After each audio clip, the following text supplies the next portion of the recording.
quand on parle de bonheur, pour vous, qu'est-ce qu'on entend par bonheur? Alors, Est-ce que tout le monde a droit à bonheur? Est-ce qu'il y a un non, bonheur oui, type? Est-ce que voilà, qu'est-ce que vous pouvez nous dire? alors, tout le monde a droit au bonheur, évidemment.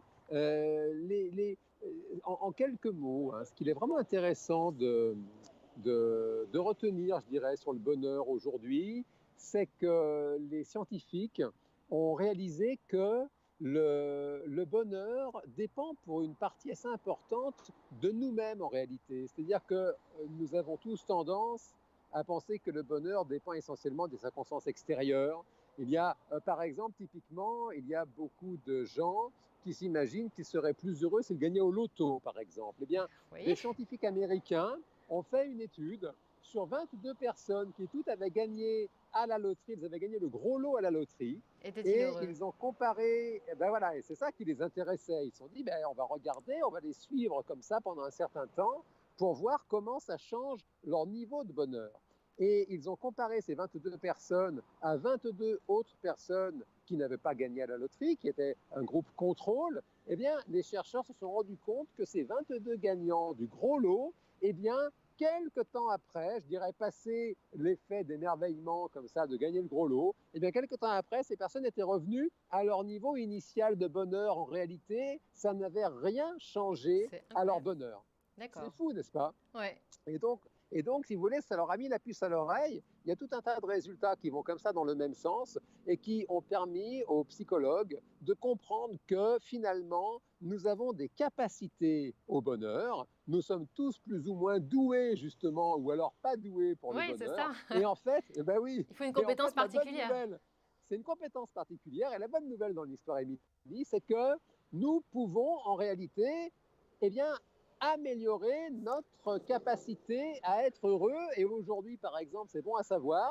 eh bien, des cours de bonheur sont donnés à Harvard, la grande université américaine, université prestigieuse. Eh bien, il y a à Harvard, eh bien, des professeurs de bonheur. Ils enseignent aux étudiants comment faire pour être heureux. C'est incroyable. Alors, est-ce qu'il y a un examen de fin d'année pour vérifier? Est-ce que l'histoire le Alors, dit? euh, l'examen de fin d'année, c'est en réalité, c'est la vie. Et ce qu'on peut dire justement hein, sur comment faire pour finalement devenir plus heureux, d'abord, c'est de bien comprendre justement, hein, de continuer sur l'effet loto, que finalement, le plaisir, ça ne fait pas vraiment le bonheur. Ouais. Hein. C'est agréable de se faire plaisir, de manger une glace à la vanille, par exemple, ou d'écouter un morceau de musique qu'on aime bien. Mais typiquement, la glace à la vanille, la première cuillère, elle est extraordinaire. La deuxième, elle l'est déjà un peu moins. Et puis, si on en prend 10 ou Ouais. 20, on se rend compte que ça devient même écœurant. Et donc, finalement, c'est quelque chose qu'on peut généraliser. Bien sûr que le plaisir, c'est très, très agréable, mais ce n'est pas ce qui fait vraiment le bonheur. Et en réalité, ça, c'est une autre étude américaine qui a été faite sur vraiment du très très long terme, dans les années 30, parce que les Américains aiment beaucoup faire ce genre D'enquête. de recherche, vous Hmm. voyez, très, je dirais, très pratico-pratique, vous voyez, hein, de comprendre vraiment qu'est-ce qui marche vraiment. Et dans les années 30, des chercheurs ont sélectionné des jeunes hommes. À l'époque, ils n'ont pris que des hommes. Et ils ont pris ces jeunes gens à Harvard aussi, voilà, donc grande école. Et puis, ils ont pris aussi des jeunes hommes dans la classe très très populaire, vous voyez, des jeunes qui avaient entre 16 et 18 ans et qui étaient déjà Mhm. en train de travailler, quoi. Et donc, ils ont suivi ces gens-là sur des dizaines et des dizaines d'années. C'est-à-dire qu'encore aujourd'hui, ils continuent d'observer les quelques personnes survivantes, vous voyez, ils continuent de les observer, donc régulièrement, tous les 2 ans, ils ont interrogé ces personnes, savoir finalement Une petite mise à quelles jour. étaient les plus Ouais. heureuses et pourquoi elles étaient heureuses. Et donc, s'il ressort de cette étude, et ça c'est confirmé par d'autres recherches, c'est qu'en fin de compte, ce qui fait vraiment une différence au niveau du bonheur, c'est le fait d'être très entouré, le fait d'avoir Hmm. des relations de qualité.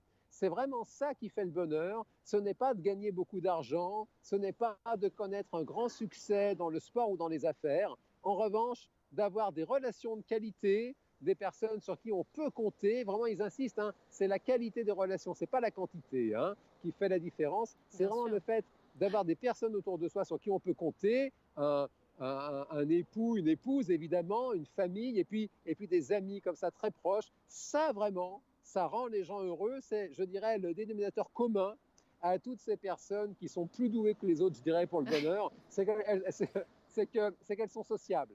C'est que D'accord. vraiment, on se rend compte, elles créent des liens et des liens de qualité avec les personnes qui les entourent. Donc la recette du bonheur, c'est ça. Donc, et parfois, si on est un peu introverti, voilà, peut-être faire un effort, aller vers l'autre. Voilà, Alors, ça. oui, Hmm. vous mettez le doigt sur quelque chose d'important, parce que c'est vrai que l'introversion, l'extraversion en psychologie, on le sait, ça fait partie des quelques traits de personnalité qui sont assez stables, hein, quand même, assez tôt finalement. On développe comme ça une tendance à être plus ou moins extraverti en réalité, hein, on l'est tous, plus ou moins, hein. Et donc, c'est vrai que les personnes qui sont peu dans l'extraversion, comme vous dites, elles ont intérêt à apprendre à développer une certaine forme de sociabilité. C'est vrai. Hmm. Oui, ça C'est reste quand même une clé accessible. parmi d'autres. Voilà. Ah oui, oui, c'est accessible à tout le monde. Et je dirais, on a tous, hein, je dirais, c'est un peu comme la musique ou les mathématiques ou la littérature. On est tous plus ou moins doués au départ et puis on peut apprendre.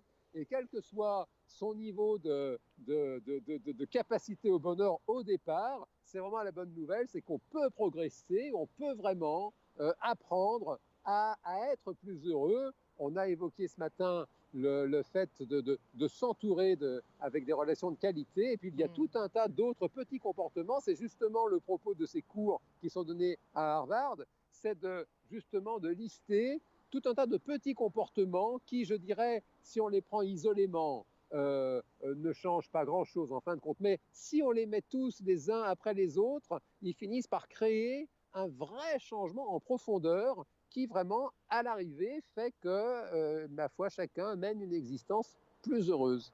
Bah, c'est fascinant et puis C'est rassurant fascinant, c'est finalement. vrai. Voilà, il faut pas. Oui, Voilà, l'argent ne fait pas le bonheur, il peut y contribuer, on dit le proverbe. oui, mais ça, exactement, c'est ce que vous dites, Émilie, c'est confirmé par la science, c'est-à-dire que, bien sûr que la grande pauvreté, c'est très En très effet. difficile et ça rend malheureux. Et en revanche, les chercheurs se rendent compte qu'à partir d'un certain niveau d'argent, eh bien finalement, ce n'est pas d'en rajouter encore plus qui rend plus heureux. Ça se voit, hélas, dans beaucoup de pays industrialisés. Le niveau de vie, hein, comme ça, général augmente et les cas de dépression ne diminuent pas et même au contraire, ils ont tendance à augmenter précisément parce que le fameux lien entre les individus, lui, a tendance à se détériorer. Donc, créons du lien, hein, à travers nos lives, à travers toutes les rencontres Exactement. qu'on peut mettre en place, parce que c'est ça qui fait du bien. Exactement, c'est là tout l'intérêt de la chose. Eh bien, merci beaucoup, Jean. Un dernier mot de la fin avant de nous Merci, quitter. Émilie. Déjà, Écoutez, le mot de la fin, dites-moi. oui, bah, on peut souhaiter peut-être à tout le monde, en éveil de week-end, justement, de profiter de ce moment pour partager d'agréables moments avec vos proches, Ouais. voilà, pour créer des petits moments de bonheur. Oui, oui, oui, c'est vraiment ce qu'on peut conseiller à tout le monde.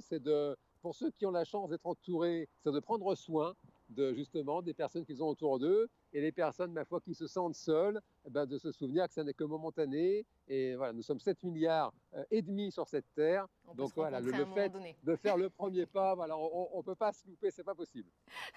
Merci beaucoup, Jean. Et puis, on espère vous Merci, retrouver donc Émilie. très bientôt. On le sait, on a les dossiers psycho. Et puis, pour reparler de bonheur, parce que ma foi, ça fait du bien. Avec joie, c'est un plaisir, bien sûr. Merci encore et une très bonne journée à vous, Merci. Jean. À vous aussi. Merci. Au Au revoir. revoir. Merci, au revoir. Au revoir. Au revoir. Au revoir.